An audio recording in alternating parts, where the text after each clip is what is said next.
You guys want to know the deets and the juiciness and the blemishes and how I'm still here and how I'm still gonna be a doctor, right? So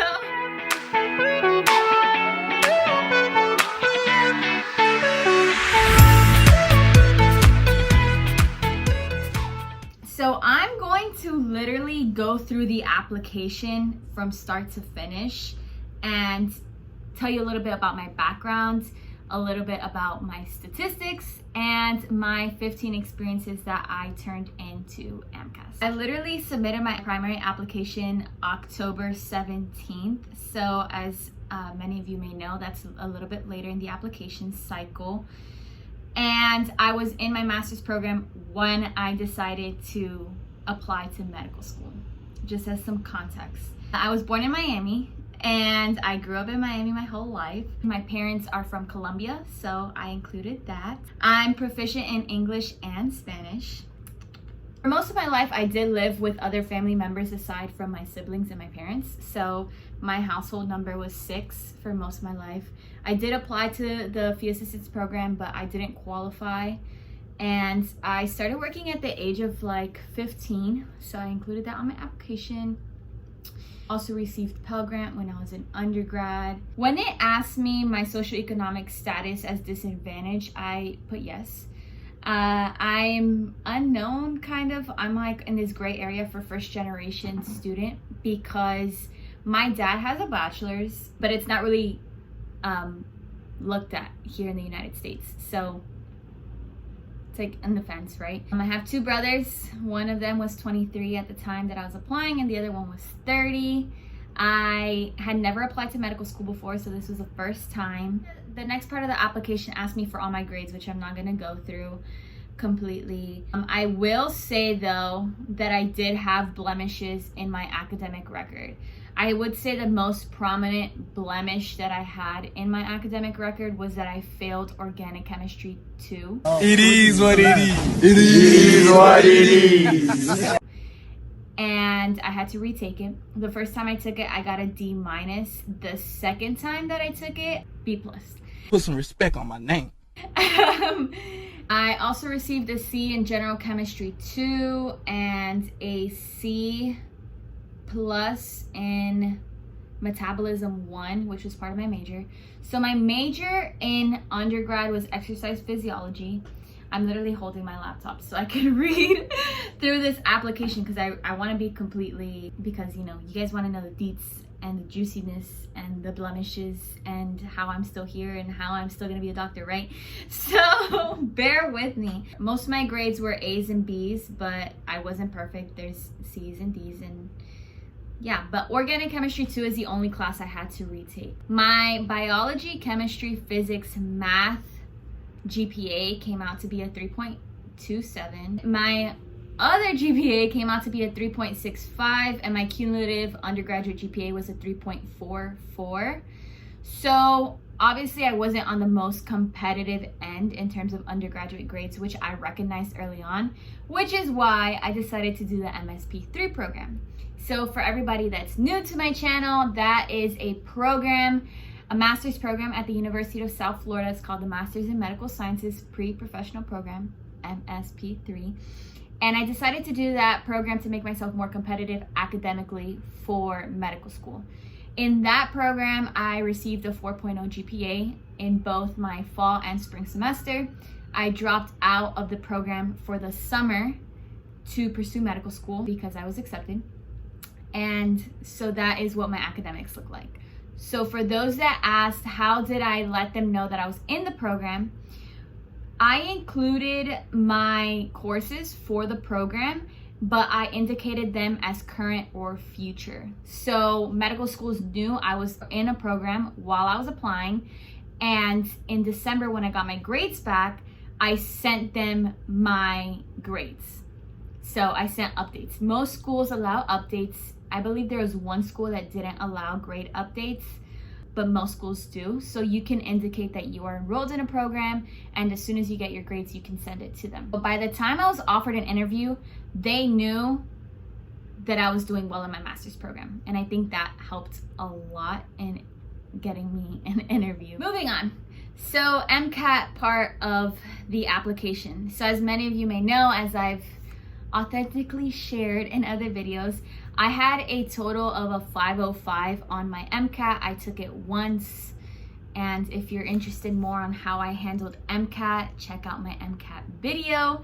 But I basically scored a 124 in the chemical and physical foundation section, a 125 in cars, a 126 in biology, and a 130 in psych. So psych was my best section, which I was not surprised based on how I felt walking out of the exam. And chemistry was my worst, which was 124, which again, I'm not surprised. As you can see, like, I had to retake organic chemistry 2, and I had a C in chemistry 2.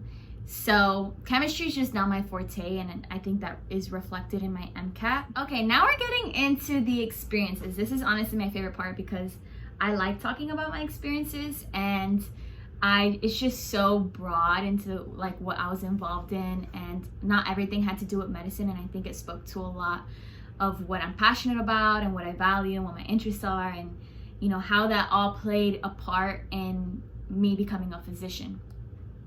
So the first experience I included on there was my medical assistant certification externship. So when I was in undergrad, I received a scholarship through MDTRIBE. For those of you that go to Florida State University, it is housed in the College of Medicine.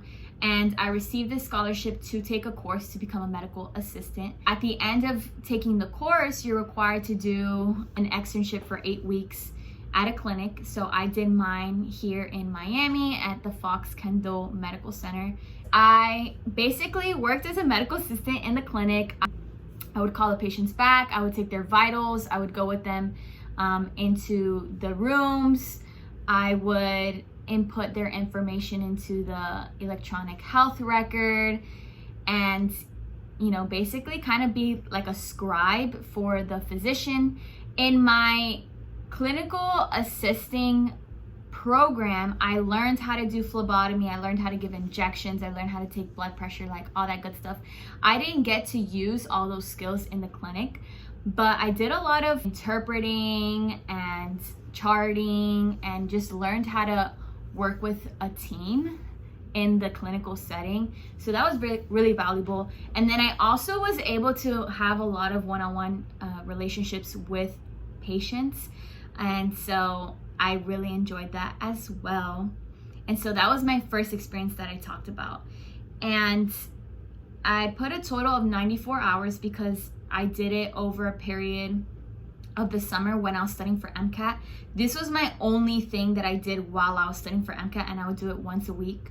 And it was one of my most meaningful experiences. So I was able to talk a lot about like how it influenced my empathy and that interaction with others, and just seeing how the doctor interacted with the patients. And working in Miami, which is a predominantly Latino population, just understanding the language barriers and how that played a role in people receiving care just really inspired me to become a physician even more, because I am bilingual, and so I'm able to overcome that barrier. And so I elaborated a lot on that. My second experience was physician shadowing / clinical observation. So I kind of divided this up into 2 parts. So the first one, I included anesthesiology, surgery, and emergency medicine.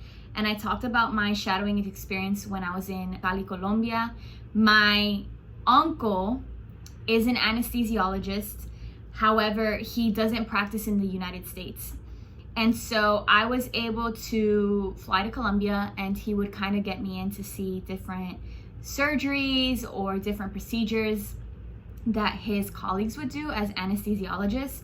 And so I spoke a little bit about that and how that allowed me to see medicine from a global perspective and kind of understanding the differences of medicine between here and there. But at the end of the day, the humanistic interaction between physicians and patients is always there. So it was equally as valuable. And so we were dealing with patients from different socioeconomic backgrounds, and I was able to elaborate that on in terms of my shadowing. So that was 25 hours, and that was 1 week that I had gone to Colombia and I was like shadowing, I don't know, 3 or 4 days in the ORs. And then another shadowing experience that I included was again lumped up, and it was family medicine, neuro-ophthalmology, and urology. So I was able to do shadowing when I was in Tallahassee with one of the physicians from the FSU College of Medicine. And I also did some shadowing while I was at USF in urology. And so this was a total, I kind of included like the dates and the different hours. One of them was 40 hours, one of them was 36, and one of them was 83 hours. Double check my math.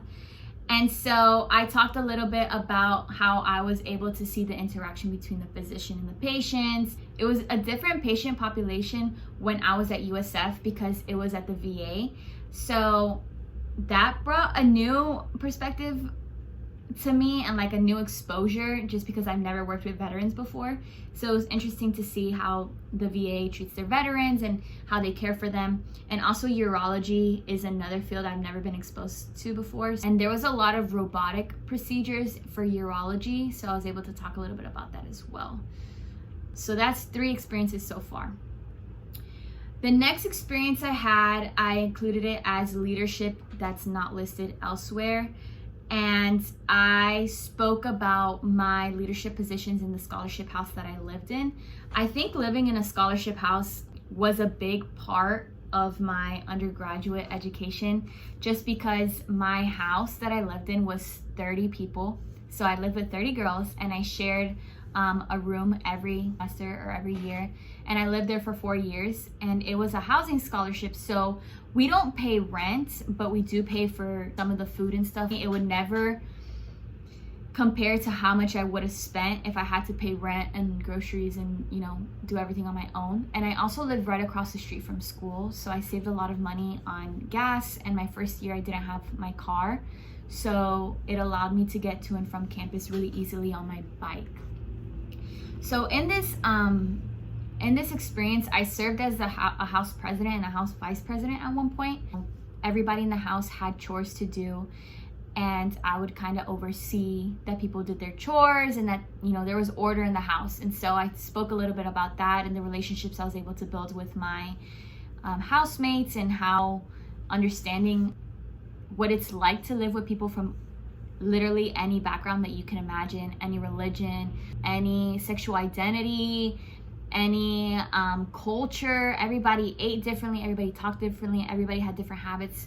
And so like sharing all those like common spaces and just learning about people and living with them every day just really gives you a different perspective, because there are situations where you're uncomfortable, and there's are situations where you learn so much about other people that otherwise I wouldn't have, just because, you know, things get personal when you live with somebody. So being able to handle my leadership position in a personal setting was challenging. So I spoke about that, and that was another leadership experience I had. And I put 40 hours for that. Another leadership experience that's not listed elsewhere. So I was part of the 69th Student Senate, and I served in the College of Human Sciences seat too.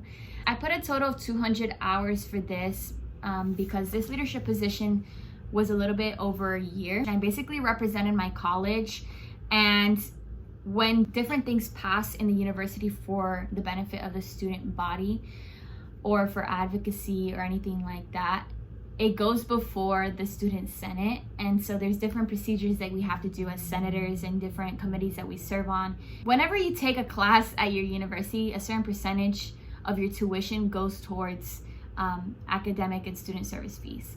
And so what they do with these fees is they allocate it to different parts of the university, such as the gym, IM sports, library stuff, like literally everything. It's like a multiple $1 million budget. And I served on the budget committee. I was budget chair at one point, and I was in the women's caucus. And so I just kind of talked about all these experiences that I had within the Student Senate. I decided to become a student senator because I didn't like politics. I wasn't into politics. And so I figured, let me do something that's outside of medicine, but that I'm not really good at, that I can learn and kind of like push my boundaries to grow.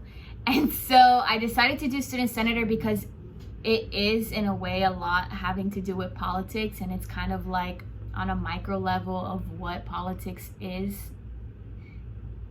in the world. And so exposing myself to that and kind of like the procedures and how that process works allowed me to grow as a leader and connect a lot with a lot of other leaders on my campus, and kind of seeing like what goes on in the background that people don't really realize as students. So that was really cool. And so I talked a lot about that. Another experience that I included when I served as an AmeriCorps volunteer for the Alzheimer's Project. And I love this experience. It was one of my top 3 most valuable. And so I used the extra characters to write about it. This was a total of 460 hours. This was honestly the bulk of my community service. And in this project, basically I provided respite care on a weekly basis for 2 families. One of them was a Caucasian family and the other family was African American. They were both veteran families, and they both had family members that were affected by Alzheimer's disease and very progressive dementia. So essentially, both of these families had caregivers, but if you know a lot about Alzheimer's, you know that it's very difficult to care for your loved one full time while you still live your own life. So a lot of caregivers for this illness tend to have a lot of burnout and stress, and it just weighs down on their body and their emotional well-being and their wellness in general. So this program is federally funded, and they get volunteers to basically come into these houses and provide support on a weekly basis. When I would come in, I would literally sit there and just spend time with the loved one that had Alzheimer's disease. And while I did this, the caregiver was able to have some personal time, some me time, without worrying about, what their loved one was doing and making sure they're being watched. Because when you have dementia and Alzheimer's, you tend to do things that you don't remember, or you're not really in a conscious state of mind. So there's a lot of risk with that. And so, we don't want them to get lost. We don't want them to turn on the stove by accident. So I was able to provide this kind of stress relief and support for these families, and I would do it on a weekly basis. And I think what I learned from this was just being with them every day. I saw the way the disease not only impacted the patient, but impacted the family. And so I would being with them every day, you kind of see a lot of that, and a lot of these families are very vulnerable, and being in that space every single day, I was exposed to these things at first hand. And as someone who had a grandfather that suffered from Alzheimer's disease, this was like a way for me to kind of give back to that community and kind of raise awareness. So I also, with this program, I helped translate their Alzheimer's Project handbook into Spanish so that they could better serve the Spanish-speaking population in the Big Bend area and expand their services to that population. So that was another thing that I did. And I also helped at tabling events or fundraising events. Yeah, just providing support for these families, and in general, just raising awareness for Alzheimer's was a passion of mine. And so I figured serving an organization like this would allow me to fulfill that purpose. And that was one of my most meaningful experiences. Since it was the bulk of my community service hours, I was randomly nominated to be the Humanitarian of the Year for the College of Human Sciences. And so I was one of about 16 students representing their college, and we were kind of in the running to compete for the President's Humanitarian of the Year, which is where one person is recognized to represent the whole university as the humanitarian. And so we had to apply and kind of elaborate on our experiences in volunteering in the community and service. And this was a recognition I didn't even know existed. And I was literally randomly nominated for it. And so I was actually selected out of the 16 students as the President's Humanitarian of the Year. And so I was able to share my experience with this, and they gave me $1,200 to donate to the organization of my choice. Since the AmeriCorps volunteer position with the Alzheimer's Project really impacted me emotionally, physically, intellectually, like so much, I decided to donate those $1,200 back to that organization so that they could continue to help people in the community. So yeah, the Alzheimer's Project was a big part of my undergraduate career, and you could definitely tell through my application that it was one of my passions, and I still continue to serve that community in a certain way. The next experience, I talked about my experience volunteering for Camp Boggy Creek. For those of you that may not know, this is located in Eustis, Florida, which is kind of around Central Florida, and it is a camp that facilitates weekend retreats depending on the illness for that weekend. So for the weekends that I went, it was juvenile rheumatoid arthritis, and then for another weekend it was, I believe, heart conditions. And so I was placed with families, and we were able to do camping activities. So there was archery, there's boating, fishing, and you kind of connect with these families. I think it was 70 hours. You get 35 hours per weekend. I was really able to connect with them on a personal level because you spend literally all day with them, and they're really there for the child, but then you really learn, again, back to the point, like, these illnesses don't only affect the person that has it, but it really affects the family unit, and you know, the financial constraints that it's put on their family, the stresses that they have, and how that plays a role when you're a sibling to someone that experiences these conditions. And you know, a lot of these people are homeschooled, and how that plays a role, and how difficult it is as a single mother sometimes to balance all of this when you have 3 kids, you know, things like that. And so it really gave me a lot of insight to understanding different medical conditions, but more so how that affects the family unit. It's really impacted me emotionally, and I just believe like experiences like this are able to make me a better future physician, in that a lot of these conditions are so difficult to live with, and building the relationships with families like this allows me to come down closer to their level of understanding, and gives me more patience, especially when you're dealing with really complex conditions. This experience, I was a part of the STRIDE mentor program, and this is part of UStride. Basically, this program is kind of like a pipeline program that provides support for young students that might be interested in STEM careers. At the university level, we provide mentorship and tutoring for students from rural, minority, disadvantaged backgrounds, and we go out to the different counties in the surrounding Tallahassee, and we provide this mentorship in the classroom. So for this experience, I was at Hartsfield Elementary School for one period of time, and then another time I was at Havana Magnet School. I helped in the classroom as a teaching assistant, setting up labs, you know, answering questions around the classroom. They asked me about what it's like to go to college, how I got to college, how I navigated that. And so just kind of being a living example of what it's like to be a minority that's able to go to college and overcome different barriers that we face. I just think that showing up and kind of letting them know constantly, like, you can do it as long as you apply yourself, and I'm here to support you, we're all here to support you.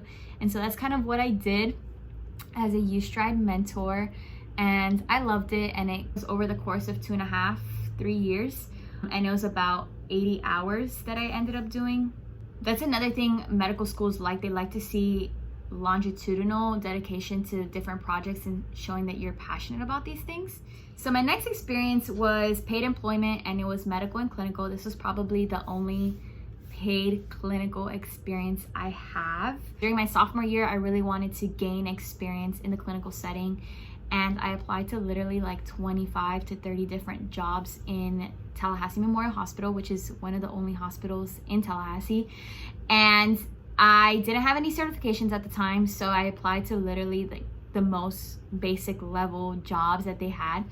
And one of the positions I applied for was sitter and float pool, which honestly, when I first read it, I literally thought I was going to be sitting in a pool with patients and helping them float. So ridiculous. But I served as a sitter for over a year.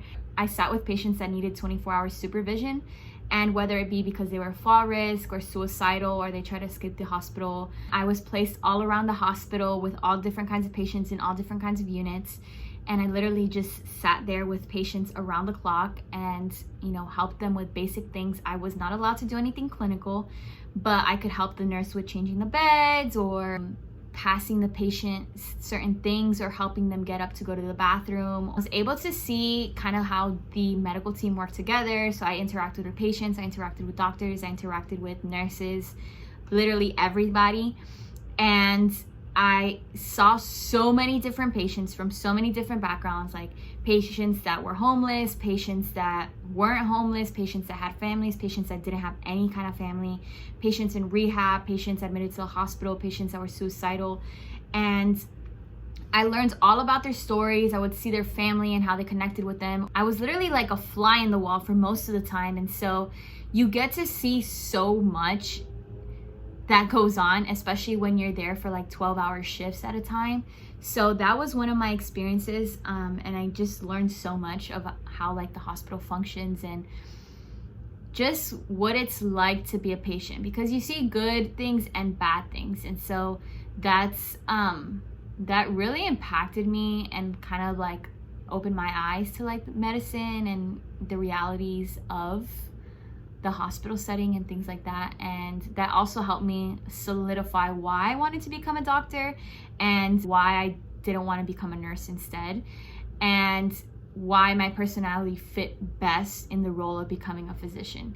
And it's not to say that nurses aren't important, because they are very important and they're so vital to the medical team. But for myself and the career I wanted and kind of where my personality fit, I just knew that I wanted to become a doctor, and that particular exposure highlighted that for me. So my next experience was honors and awards and recognitions. So I basically bundled up all my awards and the recognitions that I had, and it was kind of tricky to put hours for this, so I just put 7 hours, but I just literally listed my awards, so I'll just name a few of them. Phi Sigma Theta National Honor Society Order of Merit Service Award. This was a scholarship that I basically received from one of those national honor societies that they try to get you to join. So most of those are kind of useless because you don't really do anything with them. But in this one in particular, I was able to apply to this scholarship, and I basically talked about all the service that I did and they gave me a scholarship. So that was really cool. I included my President's Undergraduate Humanitarian of the Year Award, which is like super prestigious at Florida State University.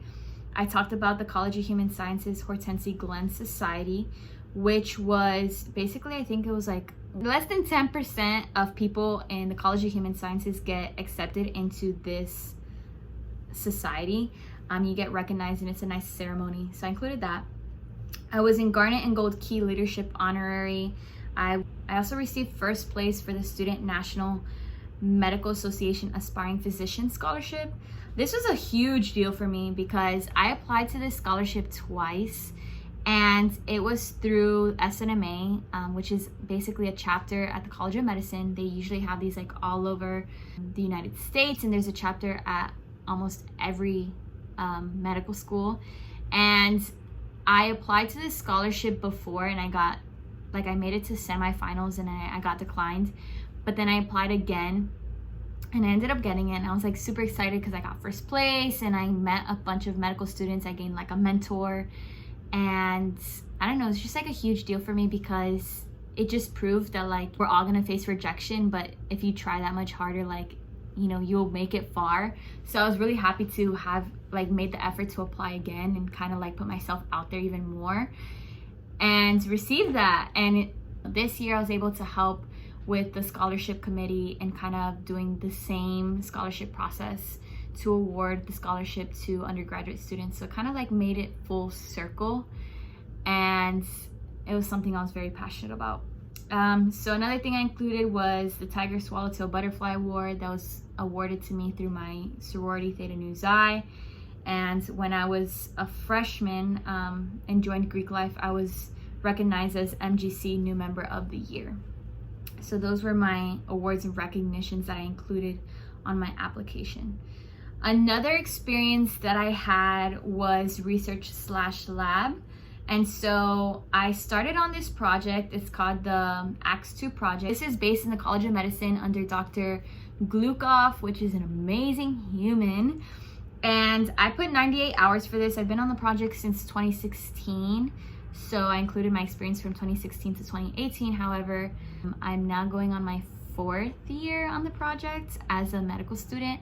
A free training and support group program that does outreach for African American caregivers for patients or loved ones that have Alzheimer's disease. What I do is basically transcribe and code and quality check interviews to assess how the program is doing to support these caregivers. The training is facilitated by volunteers, and they provide different techniques and ideas on how to cope with being a caregiver and how to relieve stress so that they don't burn themselves out. People with Alzheimer's tend to be very challenging to deal with, especially when the disease is progressing. So it takes a toll on our caregivers. And so this program is designed to support caregivers, and it has a faith-based component. So a lot of the people that are part of this program are recruited through churches.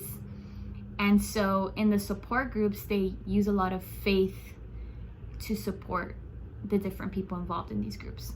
I love the program. Like, everybody's so supportive. It's undergraduates and medical students and master students that are involved in this program. And now as a medical student, I'm able to support other pre-meds that are involved in this project. And the faculty that are on the project are just amazing.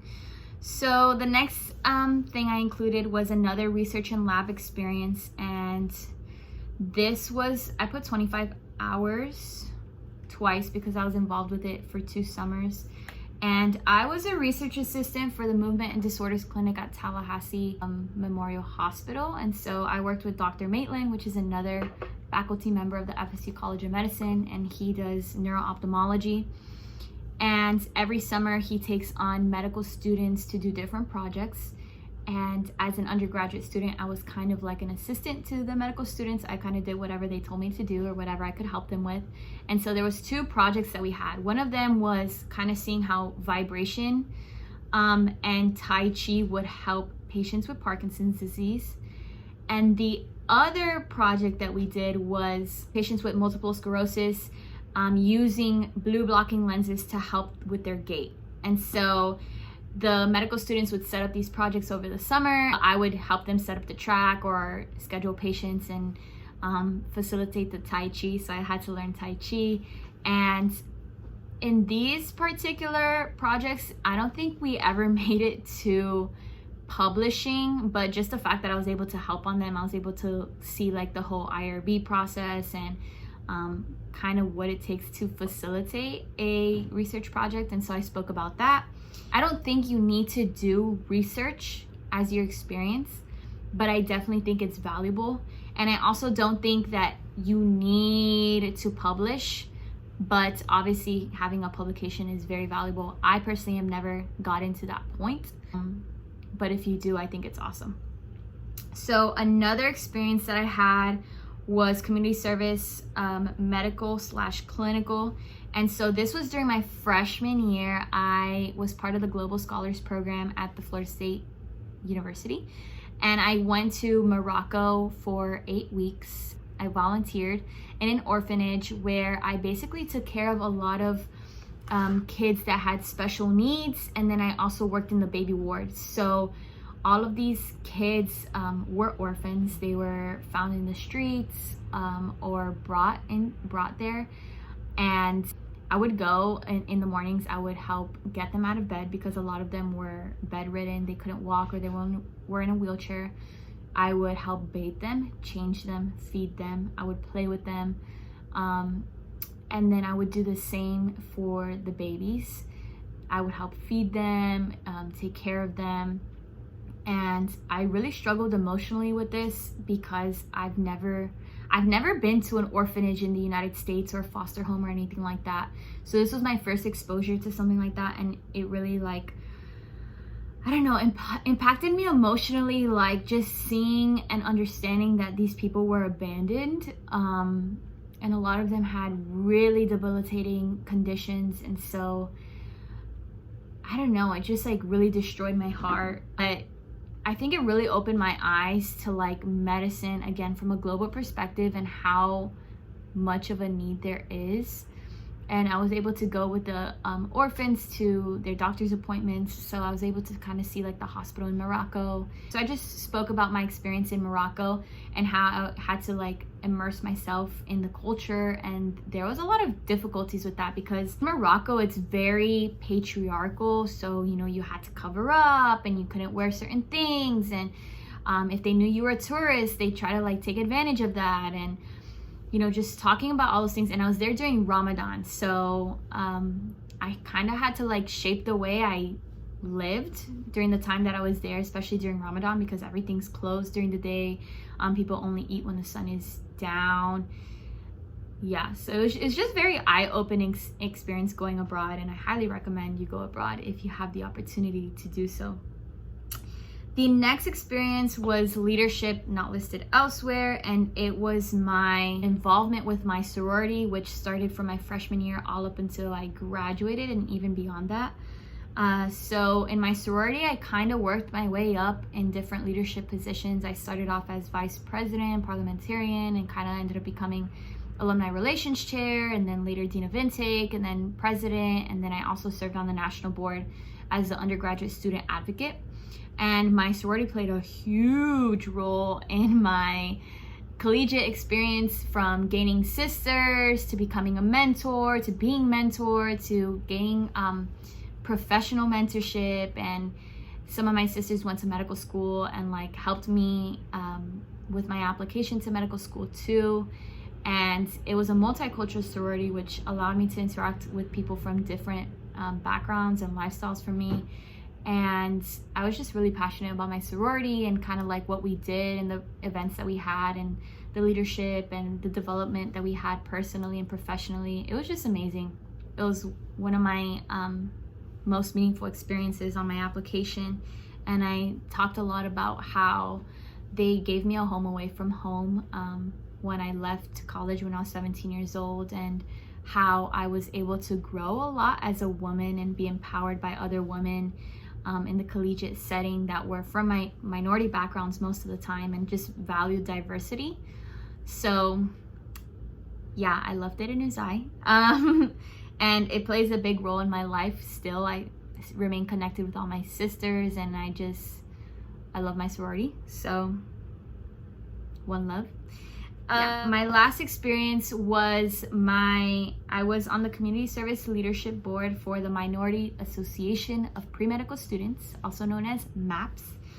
And this was one of the first pre-med organizations that I was involved with at FSU. And I joined because one of my mentors, who is a PA now, she told me about the organization and what they do and how it's helped her in her pre-medical journey.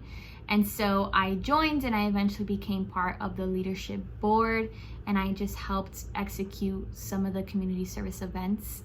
And it was like working with the elderly, working with minority students, and working at the homeless shelter, just doing those different volunteer outreach opportunities to serve the community.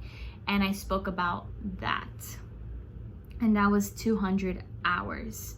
So yeah, that concludes my 15 experiences. And then I had my personal statement included there, which most of you kind of know what my story is. And if not, there is a video on it, and kind of like the audio version of my personal statement. So check it out. And yeah, so that kind of concludes my application. And just to reiterate, as you can see, it was very built towards FSU in terms of serving elderly, minority, underserved, rural communities. And so I really felt like my application screamed FSU. You can't include every single thing on your application, But if you've done a lot in undergrad, I highly recommend you use every single space and make sure every word is valuable and contributing to the message you want to send. So again, for those that may not know, I applied to 8 medical schools. I applied to 5 MD and 3 DO schools. I was offered multiple interviews, but I only ended up doing my interview with FSU. And so I only ended up getting accepted to FSU, but you only need 1 acceptance.